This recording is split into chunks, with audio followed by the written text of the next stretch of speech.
Naitanong ng ilang kongresista sa Department of Foreign Affairs kung may iba pa bang diplomatic options ang ahensya para igiit ang ating karapatan sa West Philippine Sea. Nanawagan naman ng ilang mambabatas kay Pangulong Ferdinand R. Marcos Jr. na iprioridad ang pakikipagdialogo sa China. Si Ryan Lesigue sa detalye. Ipapatawag ng Department of Foreign Affairs ang mga opisyal ng Chinese Embassy upang pag-usapan ang sunod-sunod na insidente sa West Philippine Sea.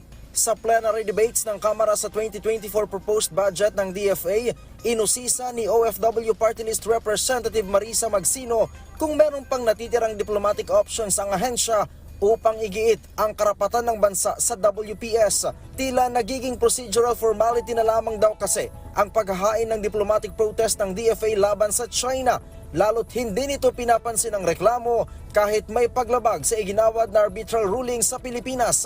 We all know that nobody wants to go to an armed confrontation with China for the simple reason that we do not have the military might to match that of China's. But we do not also want the bullying of China to continue as it assaults our sovereignty as a nation, destroys our natural resources, and impinges on our pride and dignity as a people. Sabi naman ni Nueva Ecija 2nd District Representative Joseph Gilbert Violago, titiyakin nilang makakarating ang kanilang mensahe kay Chinese Foreign Minister Wang Yi. Sa ngayon, umaabot na sa 111 diplomatic protest ang naihain ng DFA laban sa mga hakbang ng China sa ilalim ng termino ni Pangulong Ferdinand R. Marcos Jr. at pawang typical responses lang daw ang sagot ng China. Practically, they have been consistent. And sometimes there's a note issued to respond to specific protests. On others, there is an omnibus response, and sometimes there is nothing in writing, Mr. Speaker.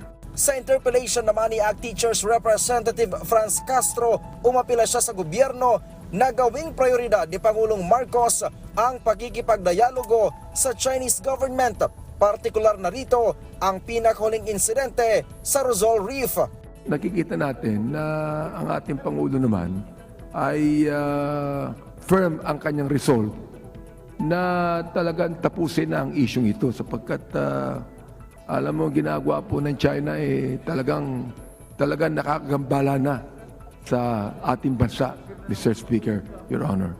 Tinapos na ng Kamara ang period of sponsorship at debates para sa proposed 2024 budget ng DFA na nasa 24.058 billion pesos kung saan kasama sa pagtutuunan ng pansin ang pagpapalakas sa national economic security sa bansa. Ryan Lesigue para sa Morning Show ng Bayan, Rise and Shine, Pilipinas.